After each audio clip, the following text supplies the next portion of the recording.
오소서 성령님. 네, 원주교구인데도 이게 통하네요. 이제 대전교구 인사인데 오소서 성령님 하면 교우들이 새로 나게 하소서 이렇게 대답합니다. 오소서 성령님. 네, 반갑습니다. 이제 여기도 제가 접수했습니다.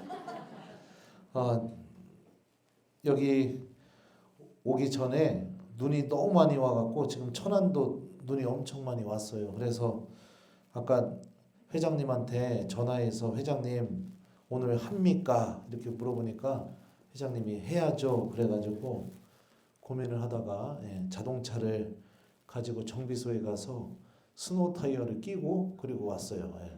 혹시라도 이제 밤에 가다가 미끄러질까 봐요. 또 보니까 이제 우리 구곡성당 여기 본당 성령기도인가요?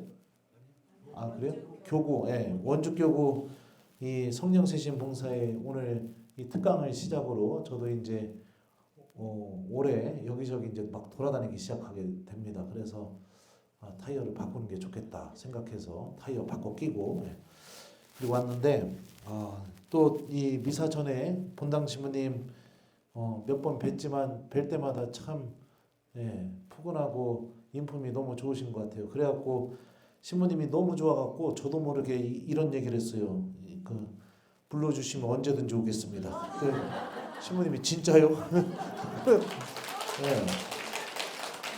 큰일 났습니다.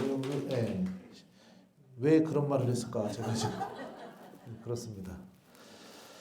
그리고 제가 오늘 준비한 그 강의는 원래 오늘 성모신신 미사 지금 우리가 봉헌하고 있지만 오늘 헤로데와 세례자 요한 이야기가 나와요. 그리고 그 이야기로 이렇게 준비를 해왔는데 그것도 다 또 엮어서 이렇게 할 수가 있습니다. 오늘 복음을 읽어보신 분들은 아실지 모르겠지만 세례자 요한이 순교하게 되는 내용입니다. 헤로데가 어떤 사람이냐면 제가 한번 천천히 읽어줘 볼까요? 예수님의 이름이 널리 알려져 마침내 헤로데 임금도 소문을 듣게 되었다. 사람들은 세례자 요한이 죽은 이들 가운데서 되살아난 것이다. 그러니 그에게서 그런 기적의 힘이 일어나지 하고 말하였다.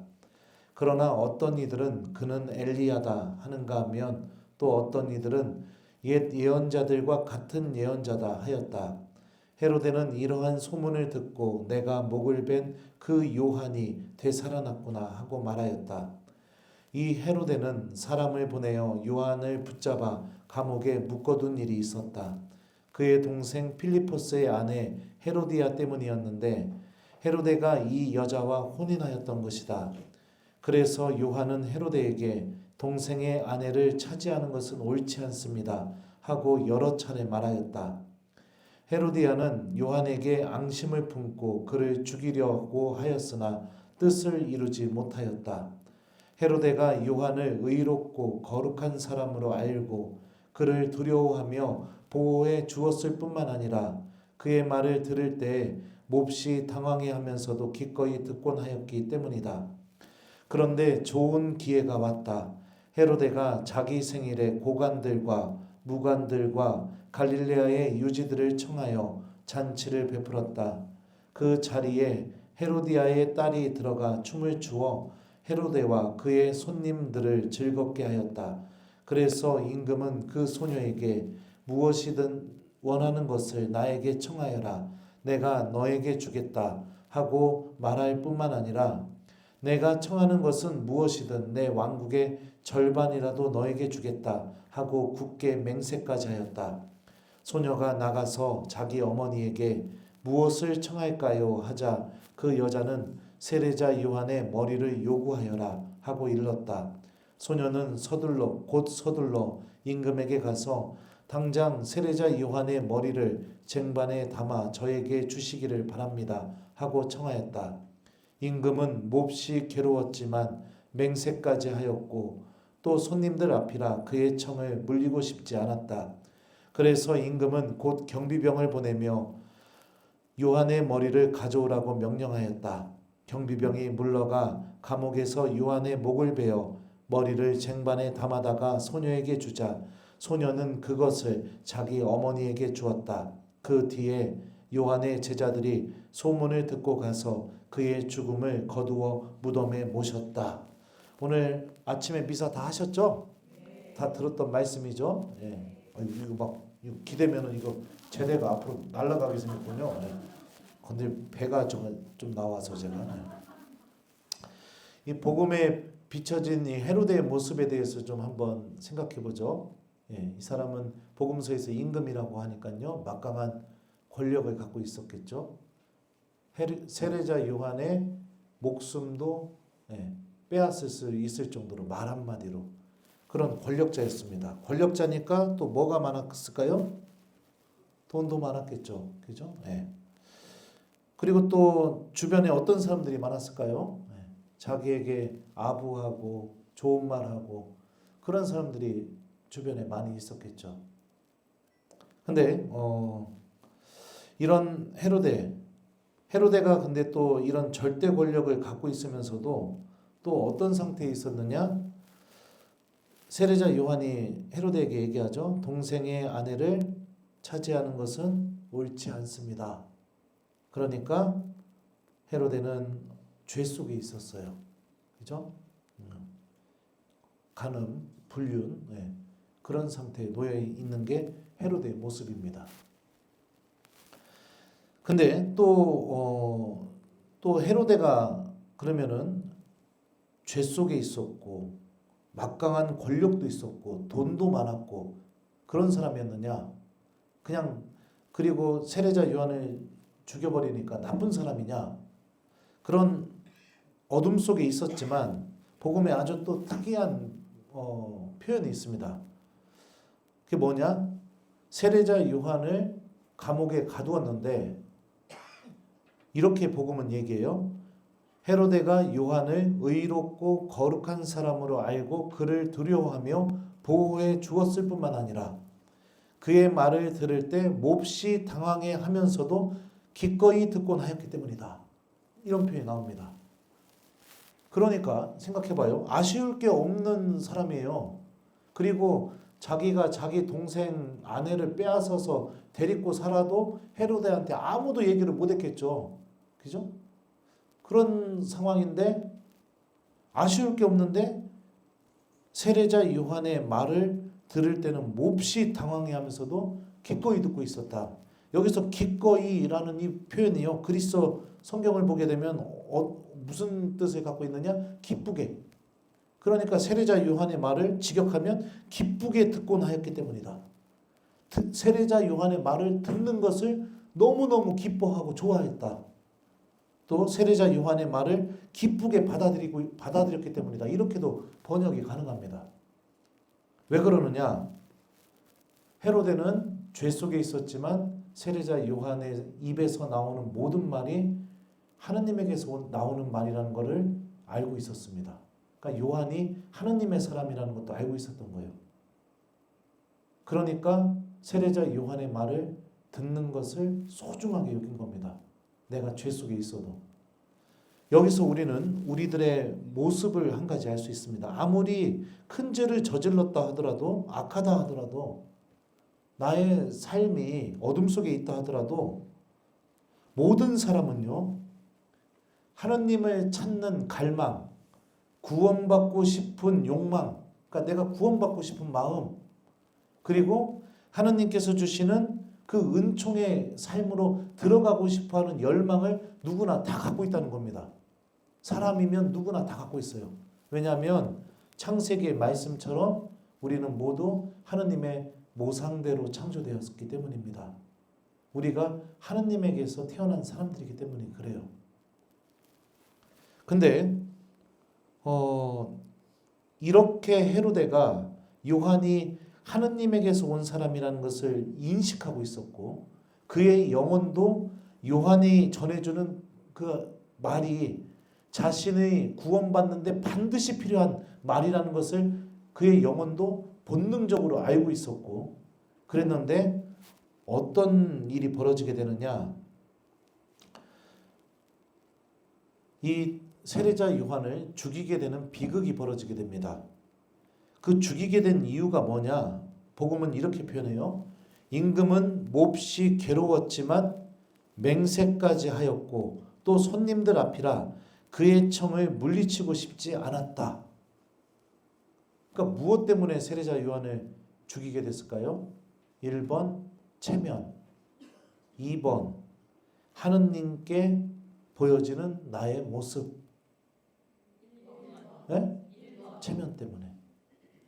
그러니까 자기 영혼이 구원을 갈망하고 하느님을 원한다는 것을 알고 있으면서도 헤로데에게 그것보다 더 중요했던 게 뭐냐면 사람들의 평가, 내가 사람들 앞에서 보여지는 나의 모습, 이게 헤로데에게 더 중요했던 겁니다. 하느님이 나를 어떻게 바라보고 계실까? 하느님이 내 영혼을 어떤 마음으로 바라보고 계실까? 이런 거에 대해서 전혀 의식하지 못했던 거예요. 그러자 헤로데는 어떻게 되느냐? 결국에는 불륜, 간음, 그 다음에 마지막으로 저지른 죄가 뭐죠? 살인. 더 큰 죄악을 낳게 됩니다. 그런데 이런 헤로데랑 똑같은 죄를 저질렀던 사람이 구약에 있습니다. 똑같은 죄를 저질렀던 사람이요. 누구냐? 다윗이에요. 다윗. 제가 그 장면을 또 한번 읽어드릴게요. 해가 바뀌어 임금들이 출전하는 때가 되자 다윗은 요압과 자기 부하들과 온 이스라엘을 내보냈다. 그들은 암몬 자손들을 무찌르고 라빠를 포위하였다. 그때 다윗은 예루살렘에 머물러 있었다. 저녁 때에 다윗은 잠자리에서 일어나 왕궁의 옥상을 거닐다가 한 여인이 목욕하는 것을 옥상에서 내려다보게 되었다. 그 여인은 매우 아름다웠다.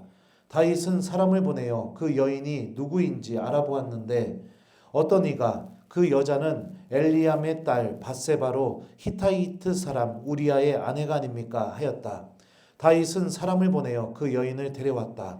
여인이 다윗에게 오자 다윗은 그 여인과 함께 잤는데 그 여인은 부정한 기간이 끝나 자신을 정화한 다음이었다. 그 뒤 여인은 자기 집으로 돌아갔다. 그런데 그 여인이 임신하게 되었다. 그래서 다윗에게 사람을 보내어 제가 임신하였습니다 하고 알렸다. 다윗은 요압에게 사람을 보내어 히타이트 사람 우리아를 나에게 보내시오 하였다. 그래서 요압은 우리아를 다윗에게 보냈다. 우리아가 다윗에게 오자 그는 요압의 안부를 묻고 이어 군사들의 안부와 전선의 상황도 물었다. 그러고 나서 다윗은 우리아에게 집으로 내려가 그대의 발을 씻어라 하고 분부하였다. 우리아가 왕궁에서 나오는데 임금의 선물이 그를 뒤따랐다. 그러나 우리아는 제 주군의 모든 부하들과 어울려 왕궁 문간에서 자고 집으로 내려가지 않았다. 사람들이 다윗에게 우리아가 자기 집으로 내려가지 않았습니다 하고 보고하자 다윗은 우리아에게 그대는 먼 길에서 돌아오지 않았나? 그런데 어찌하여 그대 집으로 내려가지 않았는가 하고 물었다. 우리아가 다윗에게 대답하였다. 계약의 계와 이스라엘과 유다가 초막에 머무르고 제 상관 요압 장군님과 저의 주군이신 임금님의 신하들이 땅바닥에서 야영하고 있는데 제가 어찌 제 집으로 내려가 먹고 마시며 제 아내와 함께 잘 수 있겠습니까? 살아계신 임금님을 두고 임금님의 목숨을 두고 맹세합니다. 저는 결코 그런 짓을 하지 않겠습니다. 그러자 다윗은 우리아에게 말하였다. 그러면 오늘도 여기 머물러라. 내일은 내가 그대를 돌려보내겠다. 그래서 우리아는 그날도 예루살렘에 머물렀다. 다음 날 다윗이 그를 다시 불렀다. 우리아는 다윗 앞에서 먹고 마셨는데 다윗이 그를 취하게 만들었다. 그러나 저녁이 되자 우리아는 밖으로 나가 제 주군의 부하들과 함께 잠자리에 들고 자기 집으로는 내려가지 않았다. 다음 날 아침 다윗은 요압에게 편지를 써서 우리아의 손에 들려 보냈다. 다윗은 편지에 이렇게 썼다. 우리아가 전투가 가장 심한 곳 정면에 배치했다가 그만 남겨두고 후퇴하여 그가 칼에 맞아 죽게 하여라. 그리하여 요압은 성읍을 포위하고 있다가 자기가 보기에 강력한 적군이 있는 곳으로 우리아를 보냈다. 그러자 그 성읍 사람들이 나와 요압과 싸웠다. 군사들 가운데 다윗의 부하 몇 명이 쓰러지고 히타이트 사람 우리아도 죽었다. 애도 기간이 끝나자 다윗은 사람을 보내어 그 여인을 궁으로 불러들였다. 그리하여 그 여인은 다윗의 아내가 되었는데 그 여인은 그에게 아들을 낳아 주었다. 그러나 다윗이 한 짓이 주님의 눈에 거슬렸다. 네. 그리고 좀 받아봐요. 전화 좀. 환장하겠네. 이 긴 성경 말씀을 읽는데 계속해서 지금 어떻게 해요? 네. 누구 거요? 네. 네. 네. 환장하겠네요. 네. 그래요. 보면은 다윗도 왕이었고 헤로데도 왕이었습니다. 그죠? 다윗의 말 한마디로 우리아는 죽음을 맞이하게 되었고 헤로데의 말 한마디로 세례자 요한도 죽음을 맞이하게 됐어요. 그죠? 네. 근데 여기서 보면은 우리아는 집에 가서 안 잡니다. 자기 아내를 안 만나요. 왜 그럴까요? 이스라엘의 율법에 의하면 전쟁 중에는 부부관계를 할 수가 없습니다. 그러니까 우리아는 계속해서 하나님의 계명을 지키려고 노력하고 있었던 거예요. 다윗은 자신의 죄를 은폐시키고 없애버리게 그러니까 드러나지 않게 하기 위해서 우리아에게 계속 술 먹이고 집에 가서 자라고 계속 그러고 있는 겁니다. 그러다가 자기 뜻대로 되지 않으니까 결국에는 우리아를 죽이게 되죠. 헤로데도 세례자 요한을 죽이게 된 이유가 뭐냐면 자신의 체면 때문에 내가 한 말 이걸 번복할 수가 없으니까 미안하다고 나 그거 못하겠다고 나 세례자 요한 하느님에게서 온 사람인 거 내가 확신한다고 나 못하겠다고 그렇게 하면 되는데 그걸 안 하고 자기 체면 때문에 죽이죠. 다윗은 왜 자신의 죄를 은폐시키려고 했을까요? 자기 체면 때문에. 왕이 전쟁 중에 다른 여자의 아내를 빼앗아서 불륜을 저지르고 간음을 저질렀다. 이거 드러나게 되면 왕의 체면이 뭐가 되겠습니까? 비슷하죠. 세례자 요한이 동생의 아내를 차지하는 것은 옳지 않습니다. 이렇게 헤로데의 죄를 고발했던 것처럼 다윗이 우리아를 죽게 만들게 되자 어떤 일이 벌어지게 되느냐? 하느님께서 나탄을 보냅니다. 나탄을 보내서 다윗에게 이야기를 하나 들려줘요. 그게 뭐냐? 어떤 한 가난한 사람이 양 한 마리를 가지고 있었는데 그 양을 자기 자식처럼 이렇게 키웠다는 겁니다. 근데 부자가 손님이 오게 되었는데 부자는 양이 많았겠죠. 근데 자기가 갖고 있는 양들 중에 양 한 마리를 잡기가 아까워서 가난한 부부가 애지중지 키우는 그 양 한 마리를 빼앗아서 잡아가지고 손님을 대접해 주었다. 그렇게 얘기하니까 다윗이 뭐라고 얘기했냐면 이렇게 얘기해요. 주님께서 살아계시는 한 그런 짓을 한 자는 죽어 마땅하다. 그는 그런 짓을 하고도 동정심도 없었으니 그 암양을 내 곱절로 갚아야 한다. 이렇게 딱 얘기하자마자 나탄이 뭐라고 얘기하냐면 임금님이 바로 그 사람입니다. 딱 이렇게 얘기합니다. 그러면서 하느님께서 다윗에 대한 심판의 말씀을 나탄을 통해서 들려줘요. 나는 너에게 기름을 부어 이스라엘의 임금으로 세우고 너를 사울의 손에서 구해 주었다. 나는 너에게 내 주군의 집안을 또 내 품에 주군의 아내들을 안겨주고 이스라엘과 유다 집안의 집안을 주었다. 그래도 적다면 이것저것 너에게 더 보태주었을 것이다. 이러면서 다윗이 저지른 죄악에 대해서 나탄이 주님께서 전한 말씀을 그대로 다 그냥 민낯을 다 드러내게 됩니다. 그렇게 되자 다윗은 어떤 선택을 하게 될까요? 내가 주님께 죄를 지었어 라고 하면서 깨끗하게 자신의 죄를 인정합니다. 그렇게 되고 그 다윗이 회개하는 내용이 어디에 담겨져 있느냐? 시편 51장에 담겨져 있어요. 여러분들 이거 많이 들어본 시편일 겁니다. 성물 때도 나오는 거예요. 지휘자에게 시편 다윗, 그가 밧세바와 정을 통한 뒤 나탄 예언자가 그에게 왔을 때, 하느님 당신 자애에 따라 저를 불쌍히 여기소서. 당신의 크신 자비에 따라 저의 죄악을 지워주소서. 저의 죄에서 저를 말끔히 씻으시고 저의 잘못에서 저를 깨끗이 하소서. 이런 내용의 시편입니다. 궁금하시면 집에 가서 한번 읽어보시기 바랍니다. 똑같은 죄를 저질렀는데 한 명은 체면 때문에 주님께 용서 청하고 회개하지 않고, 한 명은 하느님 앞에서 자신의 죄를 깨끗이 인정하고 그리고 주님께 회개하고 용서를 청합니다. 이 시편 51장을 읽어보게 되면 하느님께 용서를 청하는 다윗의 마음이 그대로 느껴지게 됩니다. 하느님의 구원과 은총은 모두에게 주어지게 됩니다. 의인들에게만 주어지는 것이 아니라 죄를 저지른 죄인들에게도 구원과 은총은 주어지게 돼요.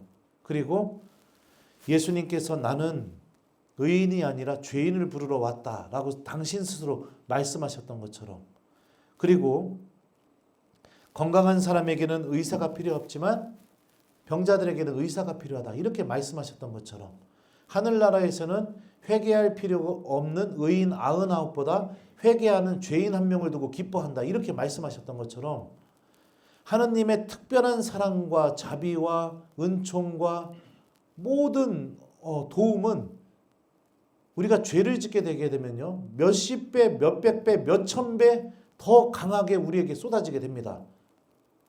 근데 이 은총의 주인공이 될 수 있는 것은 나에게 달려 있습니다. 나에게요. 주변 사람들의 체면, 그러니까 하느님이 아닌 다른 것들을 더 중요하게 여기면서 내가 자꾸만 하느님께서 주시는 그 은총의 길을 선택하지 않고 계속해서 주저하게 되게 되면 어떻게 되느냐? 그 죄는 계속해서 나의 삶 안에서 반복이 되게 되고요. 반복이 되다 보면은 일상이 되게 됩니다. 그러면은 이제는 죄책감마저 내 안에서 사라지게 돼요. 많이 편해지게 돼요. 그러다가 어떻게 돼요? 헤로데가 살인을 저질렀던 것처럼 더 큰 죄가 내 안에 들어오게 됩니다. 이게 악이 우리에게 던지는 올감입니다. 올감이. 예수님이 마태복음에서 이런 말씀하셨어요. 더러운 영이 사람에게서 나가면 쉴 데를 찾아 물 없는 곳을 돌아다니지만 찾지 못한다. 그때 그는 내가 나온 집으로 돌아가야지 하고 말한다. 그러고는 가서 그 집이 비어 있을 뿐만 아니라 말끔히 치워지고 정돈되어 있는 것을 보게 된다. 그러면 다시 나와 자기보다 더 악한 영 7을 데리고 그 집에 들어가 자리를 잡는다. 그리하여 그 사람의 끝이 처음보다 더 나빠진다. 이 악한 세대도 그렇게 될 것이다. 악은 이걸 노리고 있는 거죠. 많은 사람들이 고해성사가 부담스럽다고 얘기합니다. 인간적으로 보면 부담스러워요. 저도 부담스러워요. 성사를 주는 것도 부담스럽고 제가 성사를 하는 것도 보러 가는 것도 부담스럽습니다. 근데 대부분의 경우는 부담스럽지만 우리 영혼이 구원을 바라보고 있기 때문에 그 부담스러운 마음을 이기고 주님께 나아가서 죄를 고백합니다. 근데 그러지 못하는 경우들이 있어요. 그러면서 계속해서 고해성사가 너무 부담스러워서 신앙생활을 하기 힘들다고 이야기하시는 분들요, 대부분 헤로데나 다윗처럼 큰 죄를 저지르거나 아니면은 그 죄를 내 삶 안에서 도려낼 수가 없기 때문에, 악이 쳐놓은 그 죄의 올가미에 걸려서 빠져나올 수가 없기 때문에 성사가 부담스러워서 신앙생활을 하기 힘들다고 그렇게 얘기합니다. 이것 또한 자신의 민낯을 인정하지 않는 모습인 거죠. 그럼 어떻게 해야 이 죄의 올가미에서 우리가 빠져나올 수 있을까요? 어떻게 해야?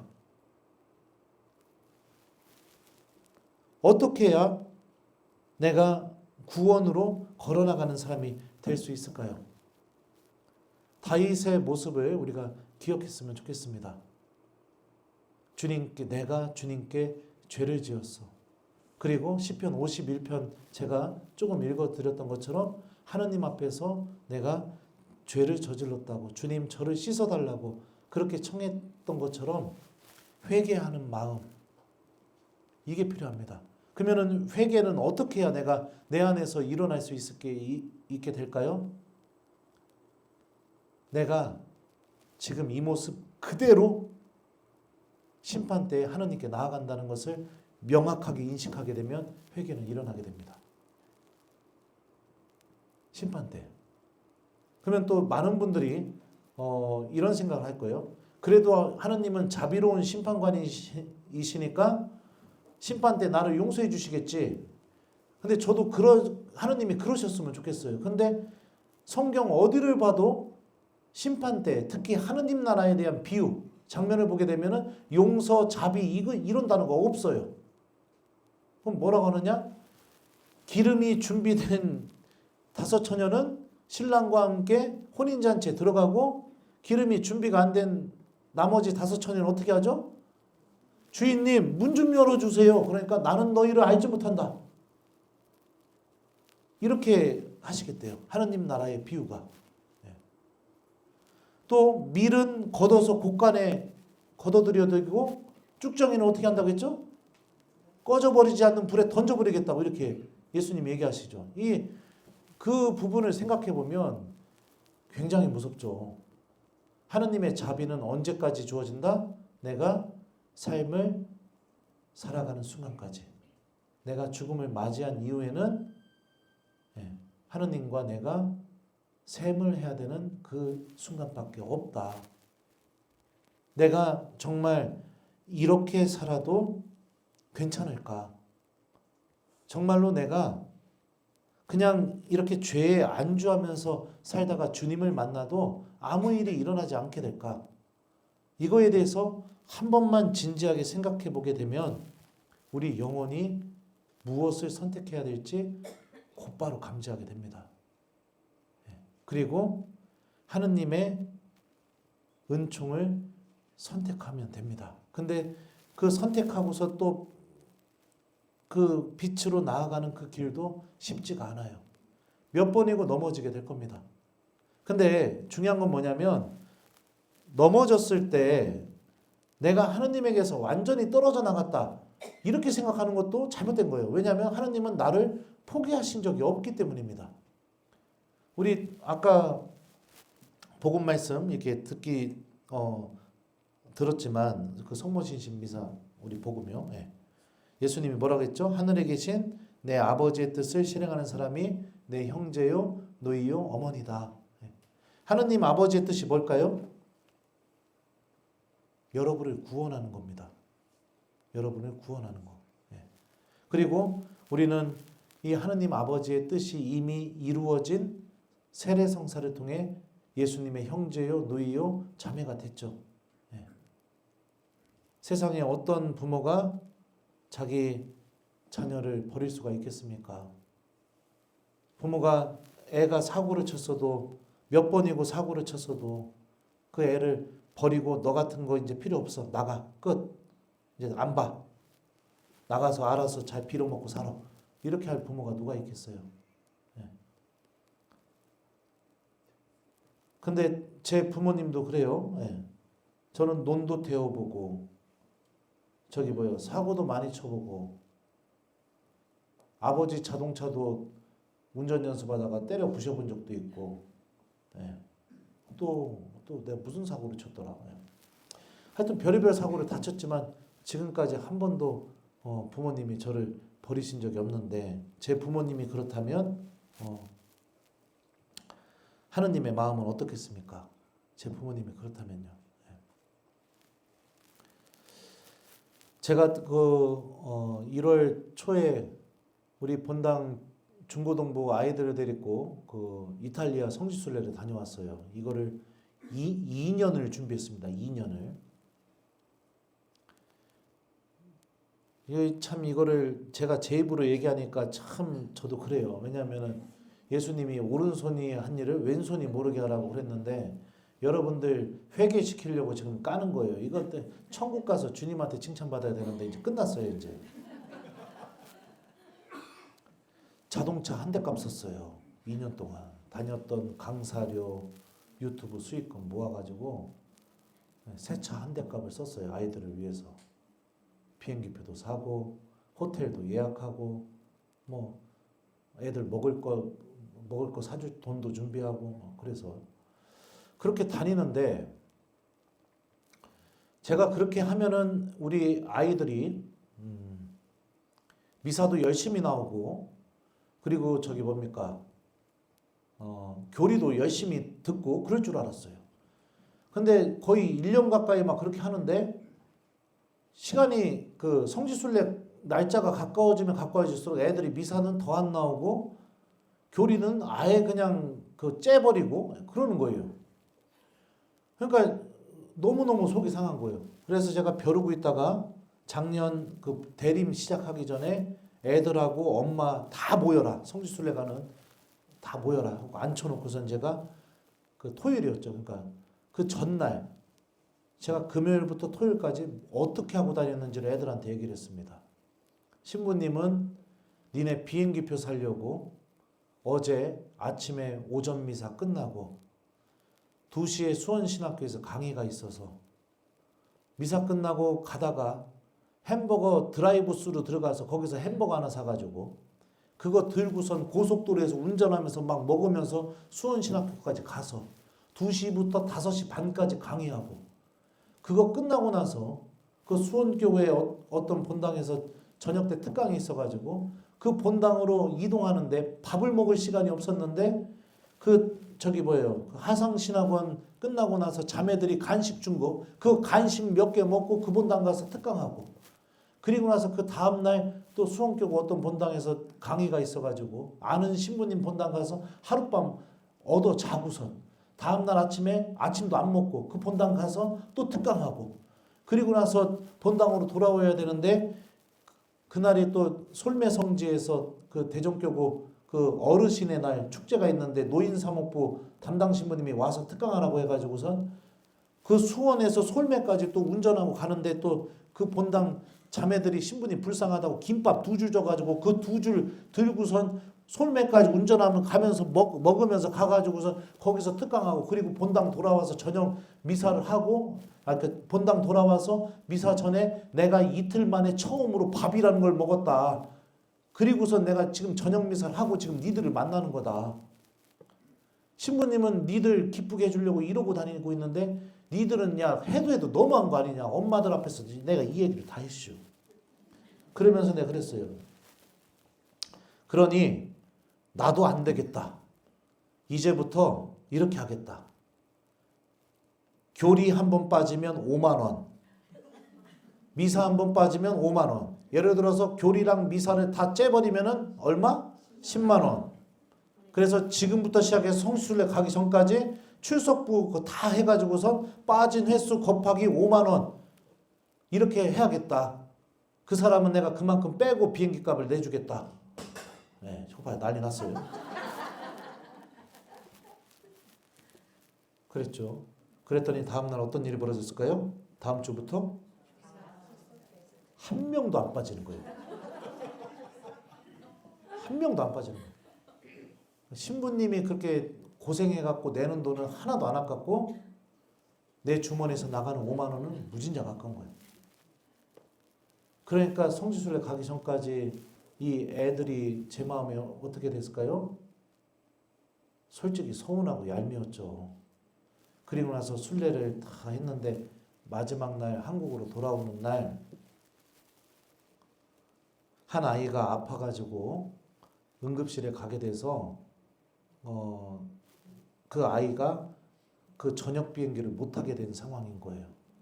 근데 마지막 파견 미사 하는데 제가 그랬습니다. 얘들아, 강론 때요.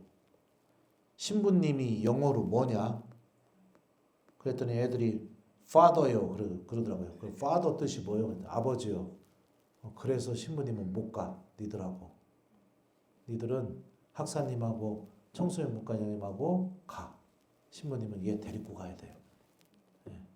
그리고선 애들을 거기서 제가 배웅을 했어요. 나는 제가 유학 마치고 돌아와서 노마 공항에서 다시 누군가를 배웅할 일은 벌어질 거라고 생각을 못 해봤는데 그런 일이 벌어졌어요. 생각만 하면 그동안 속색인 것만 생각하면은 아프다 말든 그냥 몰라 그냥 나도 비행기 타고 들어가 그냥 아이고 끝 이럴 텐데 어찌 그 아픈 애를 두고선 제가 다른 애들하고 같이 이렇게 들어갈 수가 있겠습니까? 그동안 저는 쎄빠지게 막 이렇게 고생하고 막 애들을 위해서 뭔가를 주려고 노력하고 막 그랬는데 얘네들은 콧방귀도 안 끼고 뭐 쳐다보지도 않고 막 좋아하지도 않고 그랬는데 그렇다고 거기 순례 동안에 밥을 안 사줘요. 제가 어떻게 그래요? 콜라 먹고 싶다면 콜라 사줘야지. 뭐 하고 싶으면 해줘야죠. 어떻게 그러냐고요. 한 아이가 그러더라고요. 마지막 날 나눔하는데 성지순례 오기 전까지 자기는 삶을 살면서 웃어본 일이 거의 없대요. 근데 여기 와서 신부님하고 미사하고 같이 기도하고 여기 성인들 이렇게 유적지 성당 다니고 그러면서 자기 인생에 있어서 가장 많이 웃어봤다고 너무 행복하다고 그렇게 얘기하더라고요. 미워 죽겠는데 제 마음도 이런데 하느님 마음은 어떻겠어요?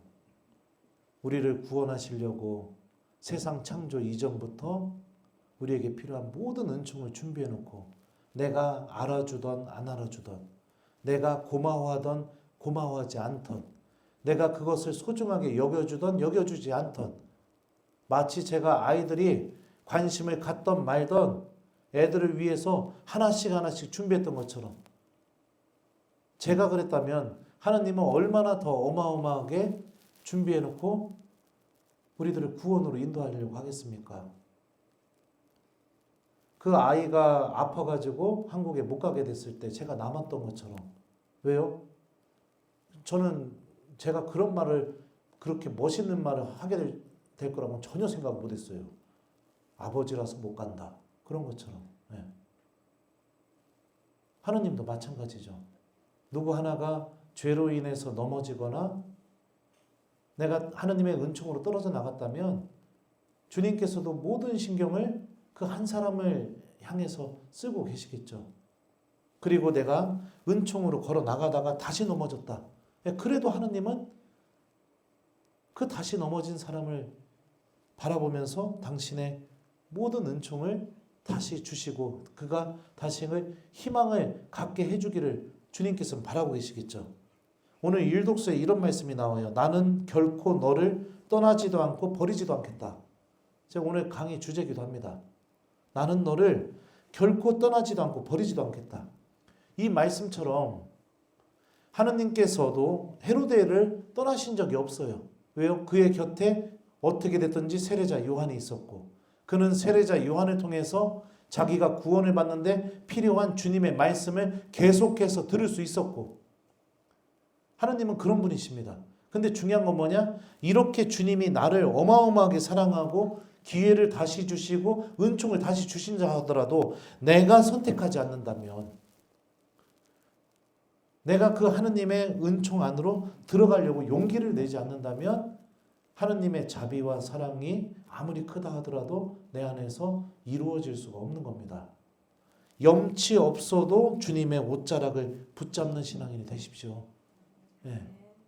그게 하느님이 바라시는 겁니다. 그게 추한 모습이 아니에요. 하느님을 가장 기쁘게 해주는 모습인 거고 내 영혼이 하느님을 가장 닮아가는 모습인 겁니다. 왜요? 주님께 용서해달라는 거. 이거는 누구나 다 하느님께 청해야 되는 모습이기 때문에 그런 거죠.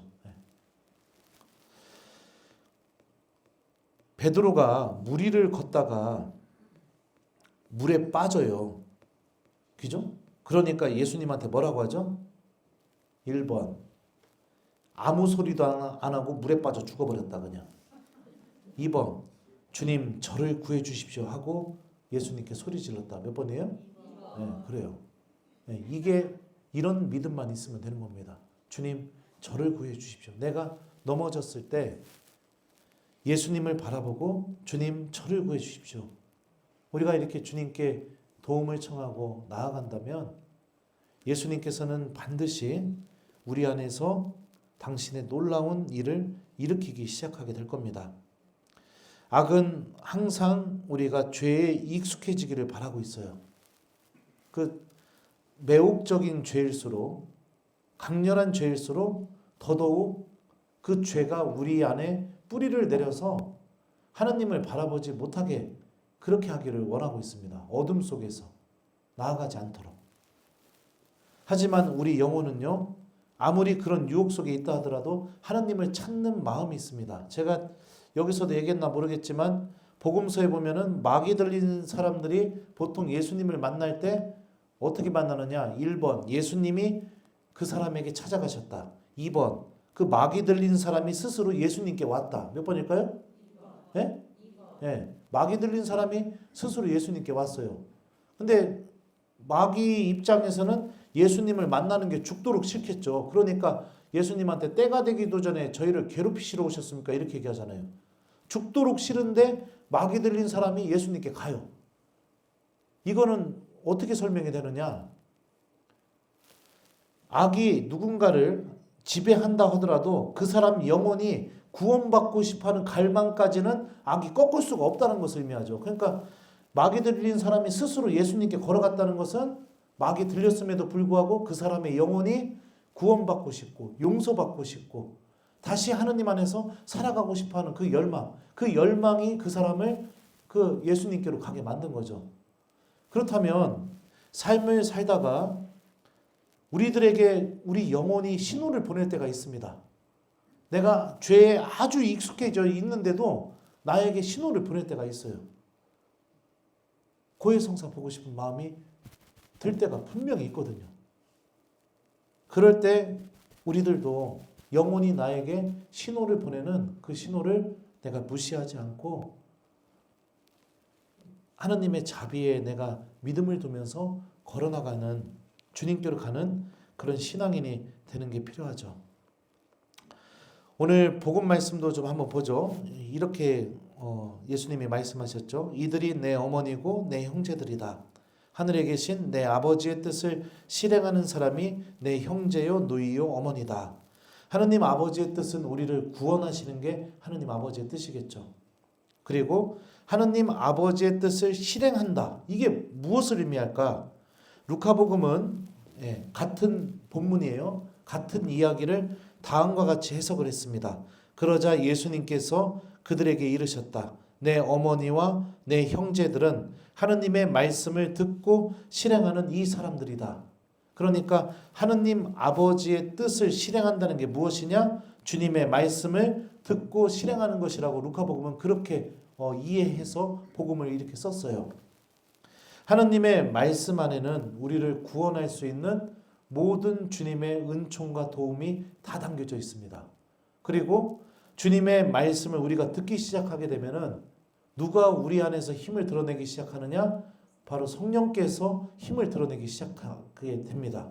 내 영혼이 하느님의 빛을 바라보게 하고 주님께서 그럼에도 불구하고 나를 용서하시고 나 같은 사람이 용서받을 수 있다니 내 입에서 이런 고백이 터져나오게 성령께서는 반드시 우리들에게 도움을 주시고 힘을 주십니다. 그리고 성모님께서는요, 하느님의 말씀을 듣고 실행하는 이 삶이 진짜 하느님과 혈연관계, 예수님의 어머니요, 누이요, 형제가 된다는 것을 첫 번째로 보여주신 분이 바로 성모님이죠. 성모님의 믿음의 본질이 뭐였죠? 보십시오. 저는 주님의 종입니다. 말씀하신 대로 저에게 이루어지기를 바랍니다. 하느님의 말씀이 이루어지기를 바라는 믿음. 그죠? 그리고 그 말씀이 이루어지기 위해서 끝까지 주님의 뜻에 따라서 순종하는 믿음. 이게 성모님께서 갖고 계셨던 믿음이죠.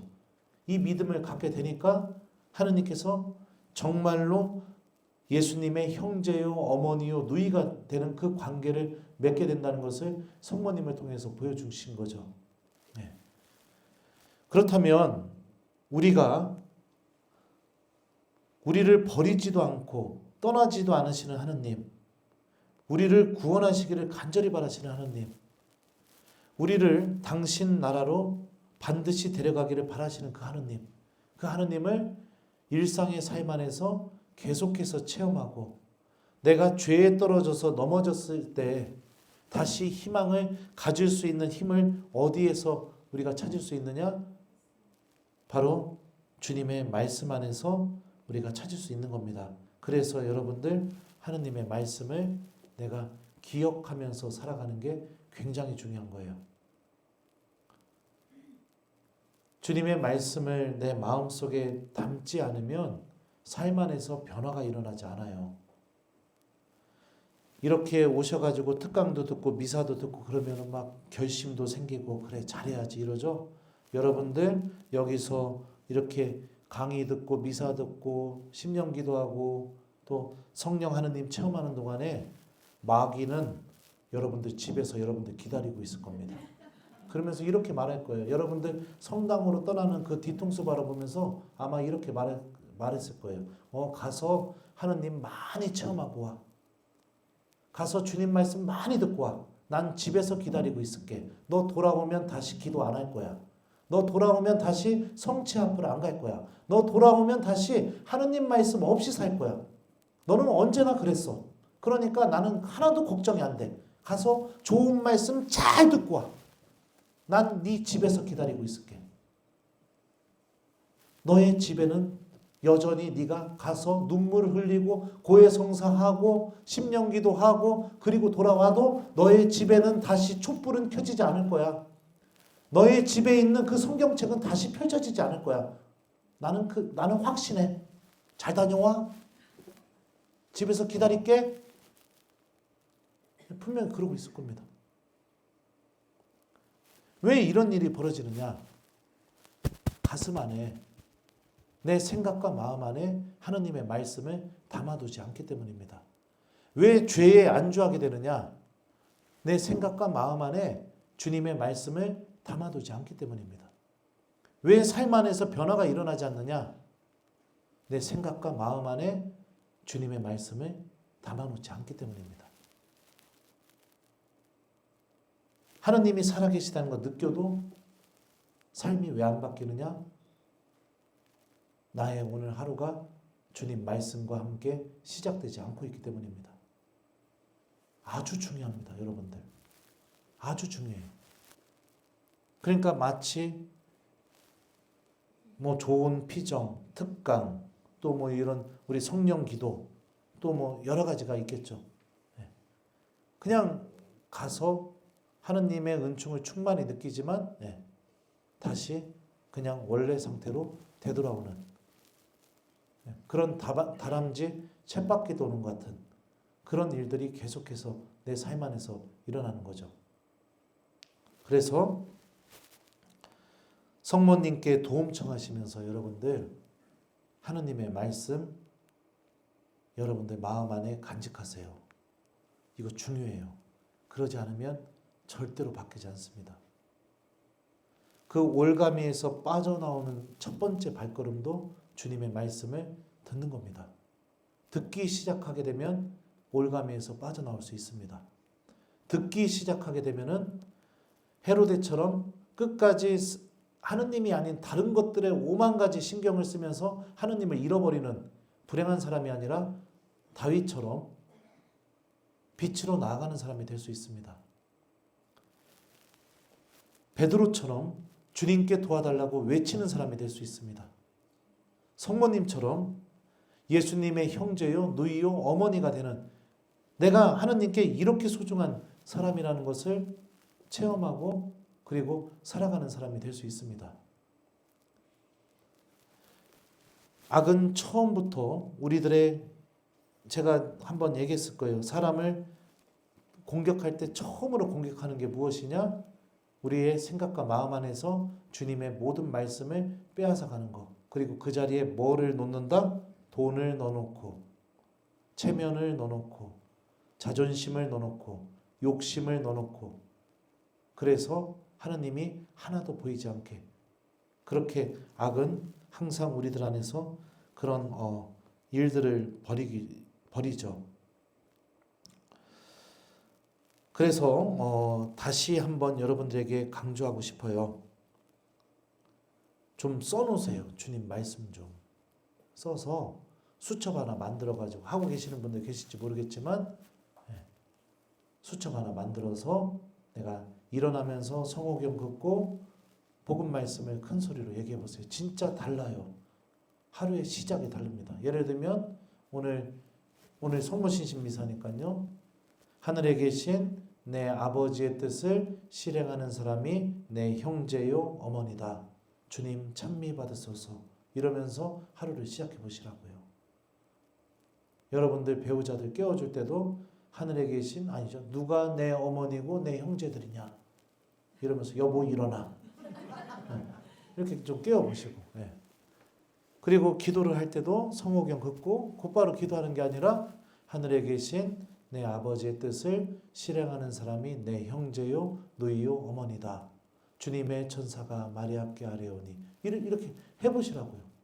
항상 내 생각과 마음 안에 주님의 말씀을 담아두고 꺼내서 계속 확인하는 습관을 갖게 되면 여러분들 나를 떠나지도 않고 또 나를 버리지도 않으시는 주님, 그 주님을 분명히 만나게 될 겁니다. 오늘 일독서 말씀 좀 더 읽어줄게요. 그러므로 우리는 확신을 가지고 이렇게 말할 수 있습니다. 주님께서 나를 도와주시는 분이시니 나는 두려워하지 않으리라. 사람이 나에게 무엇을 할 수 있으랴. 하느님의 말씀을 일러준 여러분의 지도자들을 기억하십시오. 그들이 어떻게 살다가 죽었는지 살펴보고 그들의 믿음을 본받으십시오. 예수 그리스도는 어제도 오늘도 또 영원히 같은 분이십니다. 주님께서는 어제도 오늘도 또 영원히 같은 분이시죠.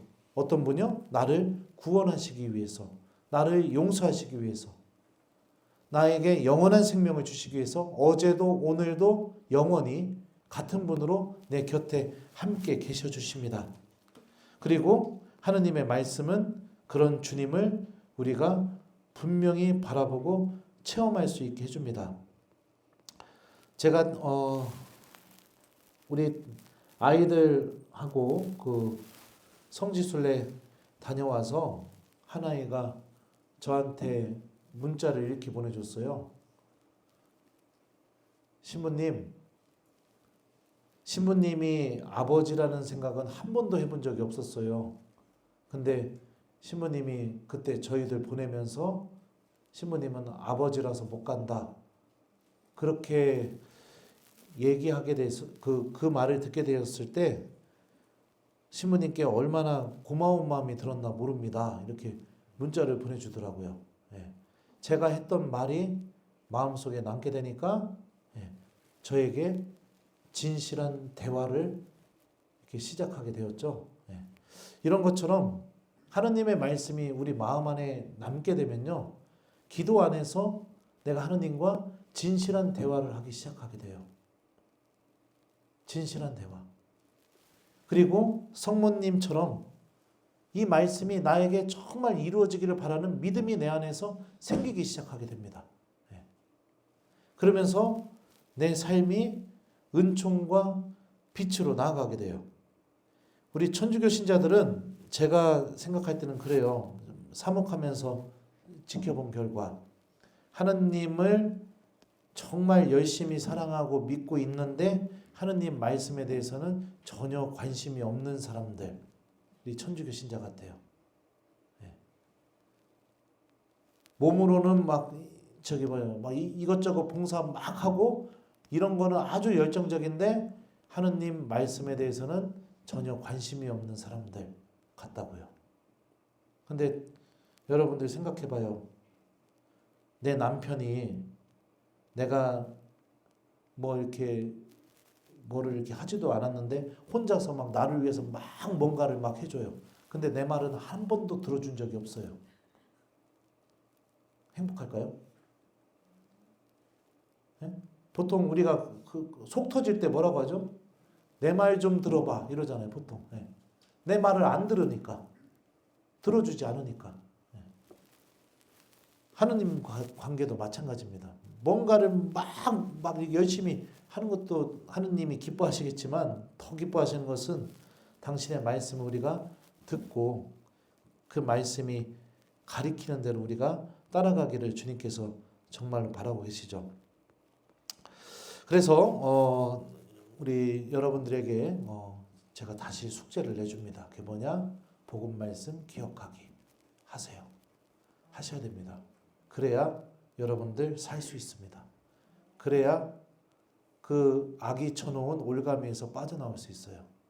그리고 그래야 여러분들 나의 기도 안에 하느님 체험이 시작되게 됩니다. 그리고 성사 생활 안에서도 기쁨을 얻을 수 있게 되고요. 성령께서도 우리들 안에서 힘을 분명히 드러낼 수 있게 됩니다. 성령 세신 봉사이니까요. 성령께서 은사들을 통해서 궁극적으로 하시기를 원하시는 일이 뭘까요? 성경 읽어보시면 아실 텐데. 궁극적으로 성령께서 하시고자 하는 일. 치유? 치유일까요? 치유? 복음 선포입니다. 복음 선포. 사도행전에 나오잖아요. 교회가 자라나고 성장하고 복음이 선포되는 것. 성령께서 은사들을 통해서 궁극적으로 하시고자 하는 일이 바로 복음 선포예요. 내 입에서 복음이 나오게 하기를 성령께서 바라고 계신다고요. 은사를 주시는 이유가. 근데 사람이 그래요. 여러분들 예를 들면 제가 오늘 여기 오기 전에 여기 성당 앞에 건너편에 옹심이 집이 하나 있더라고요. 그 춘천 막국수랑 옹심이 파는 집이 있어요. 거기 가서 이제 저녁을 강원도 왔으니까 옹심이를 먹어야겠다. 그래서 옹심이를 먹었는데 별로 맛없었죠. 근데 예를 들어서 그 집이 겁나게 맛있었다고 생각을 해봐요. 자, 그러면은 어떤 일이 벌어지게 될까요? 내가 그걸 잊어버렸다가 오늘 점심 옹심이 먹으러 갈까 하면은 1번 갑자기 내가 그렇게 무진장 맛있게 먹었던 그 옹심이 집이 생각이 나서 시키지도 않는데 그냥 그 사람들에게 내가 며칠 전에 거기 가서 옹심이 먹었는데 겁나 맛있었다. 거기 가서 먹자. 이렇게 얘기한다. 2번 그 집에 대해서는 절대로 얘기 안 하고 그 집은 나 혼자만 몰래 죽을 때까지 가서 그렇게 먹어야 되니까 절대 얘기하지 않는다. 몇 번이에요? 왜 이런 일이 벌어지게 될까요? 왜 이런 일이? 사람은 진짜 기쁨을 체험하면요. 그냥 입에서 터져 나오게 되어 있어요. 성령께서도 마찬가지예요. 우리 입에서 주님의 말씀이 터져 나오기를 바란다는 것은 무엇이냐? 우리가 말씀을 통해 하느님의 사랑을 충만히 체험하고 그 안에서 진짜 기쁨을 얻기를 성령께서 바라고 계시는 거예요. 그렇게 되면 어떻게 되느냐? 내 입에서 그냥 복음이 그냥 터져 나와요. 그냥 시키지 않아도. 옹심이집 그냥 누가 시키지 않아도 얘기하는 것처럼. 원래 그래요. 영화를 봤는데 그 영화가 겁나게 재밌어요. 막. 그럼 어떻게 해요? 그 본 영화 또 보러도 가요. 사람이. 그죠? 가면서 막 내가 좋아하는 사람들 다 데리고 가면서 무진장 재밌다고 막 이러면서 막 그러면서 데리고 간다고요. 시키지도 않는데. 왜요? 기쁨을 맛봤으니까 이게 내 안에서 터져 나오게 되거든요. 성령께서도 이걸 원하시는 겁니다. 그러려면 이 모든 게 우리 안에서 이루어지려면 여러분들 지금까지 이야기했던 헤로데 같은 모습으로 우리가 살아서는 절대로 이 일이 이루어질 수가 없습니다.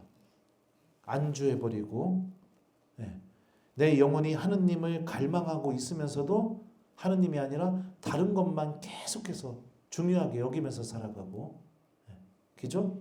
그리고 결정적으로 하느님을 선택해야 되는 그 순간에 선택할지 할 줄 모르는 그런 용기 없는 모습을 갖고 있고, 그러면은 내 안에서 이루어질 수가 없어요. 근데 하나님의 말씀을 내가 가슴속에 담고 그리고선 그 말씀이 이루어진다는 믿음과 함께 내가 삶을 살아가기 시작하게 되면 말씀이 나를 도와주고 성령이 나를 도와주고 그러면서 내 안에서 이 진짜 하느님, 나를 사랑하시는 그 하느님의 진짜 사랑이 체험돼서 터져 나오게 됩니다. 그러면서 빛으로 그 올가미로부터 빠져나올 수 있는 그런 은총들이 우리들에게 주어지게 되죠. 그래서 여러분들 말씀을 담고 살아가는 게 무진장 중요하다는 겁니다. 이 성모님의 믿음의 본질이기도 하죠. 아무튼 그래요. 그래서 심령기도 하는 것도 너무 좋죠. 진짜 성령께서 나와 함께 계시다는 것을 내가 아주 그냥 뭡니까 직접적으로 체험하는 순간이니까, 그죠? 그리고 또 뭐 다른 은사들이 있어서 교회 봉사하는 것도 너무 좋죠. 근데 성령은 우리가 여기에 머무는 게 아니라 내 입에서 주님 말씀이 터져 나오기를 바라고 계세요. 사도들이 그렇잖아요. 베드로가 저기 뭐예요? 나는 가진 것이 없어. 하지만 나는 돈도 없고 뭣도 없지만 나에게 가진 것을 당신에게 주겠어. 나자렛 사람 예수님의 이름으로 일어나 걸으시오. 하면서 어떻게 해요? 치유의 은사를 발휘하죠. 그렇게 되면서 어떻게 됩니까? 결국에는 그 사람을 치유해 주는 게 아니라 그거는 하나의 과정이었을 뿐이고 그것을 통해서 복음을 전하는 모습이 사도행전에 나오죠. 그죠? 또 그 저기 뭡니까? 바오로가 그 아테네인가 어디 저기 그 도시 지금 기억이 안 나는데 점쟁 그 점귀신 들린 그 여자가 있었는데 그 여자를 저기 뭐예요? 구마를 해주게 되죠. 그 물론 그 여자가 그것 때문에 모함해가지고 바오로가 그 도시에서 쫓겨나게 되었지만 구마하는 것을 통해서 구마 자체가 목적이 아니라 구마를 통해서 복음을 전하게 되는 열매를 바오로도 맺게 되죠. 이런 것들을 보게 되면 우리가 은사들을 통해서 궁극적으로 성령께서 원하시는 것은 복음이 내 안에서 터져나오게 하는 거. 그러니까 이것도 우리가 잘 기억했으면 좋겠습니다. 아무튼 그래요. 그래서 헤로데처럼 여러분들 살지 마시고 다윗처럼 살았으면 좋겠습니다. 다윗은 밧세바 범한 뒤에도 1번 죄 하나도 안 저지르고 살았다. 2번 또 죄를 저질렀다. 몇 번일까요? 네, 또 죄를 저질렀어요. 인구조사 하잖아요. 하느님의 능력을 시험해가지고. 그죠? 그래서 또 넘어지게 됩니다. 다윗은. 끊임없이 죄를 저지르면서 살아갔지만 하느님은 그 다윗에게 메시아, 영원한 구원의 약속을 해주시고, 그죠? 그가 넘어짐에도 불구하고 계속해서 용서해 주시면서 하느님께서 마련하신 구원으로 걸어나가게 해줬죠. 왜 그랬느냐? 다윗은 자신에게 주님의 말씀이 주어지게 되었을 때 그 말씀을 무시하지 않았거든요. 그 말씀과 함께 자신의 모습을 바라보고 주님께 용서 청하고 주님께 회개하는 그 마음을 갖고 있었거든요. 이게 헤로데와 다윗의 가장 큰 차이입니다. 그래서 그래요. 그래서 또 얘기해주고 싶은 게 저녁기도. 여러분들 우리 저녁기도 할 때 주님 오늘 생각과 말과 행위로 지은 죄와 내 성물도만 바치니까 이제 이것도 잘 생각이 안 나요. 그 중에 자주 의무를 소홀히 한 죄와 그 중에 습관이 된 죄를 살피게 해달라고 하느님께 도움을 청하잖아요. 그 시간도 굉장히 중요한 시간인 거예요. 내 자신을 들여다보는 시간이니까. 그죠? 저녁기도, 성찰하는 거, 그 다음에 고해성사하는 거, 성사도 굉장히 중요하죠. 아무튼 그래요. 그래서 하느님은 우리를 결코 떠나지도 않고 버리지도 않으시는 분이십니다. 그 하느님을 떠나가게 만드는 사람도 나고 그 하느님이 나를 어쩌지 못하게 만드는 사람도 난 겁니다. 하느님의 은총과 자비의 주인공이 되려면 내가 주님의 말씀에 의지하면서 빛으로 나아가는 것을 선택하면 되겠죠. 성령께서도 도와주실 것이고 성모님도 도와주실 겁니다. 예수님도 도와주실 거예요. 그러니까 여러분들 희망을 갖고 다시 일어나서 용기를 내서 주님 말씀 가슴에 담고 빛으로 나아가는 신앙인이 되도록 노력하셨으면 좋겠습니다. 그래요. 그러면은 또 이어서 계속 미사하도록 하겠습니다. 감사합니다.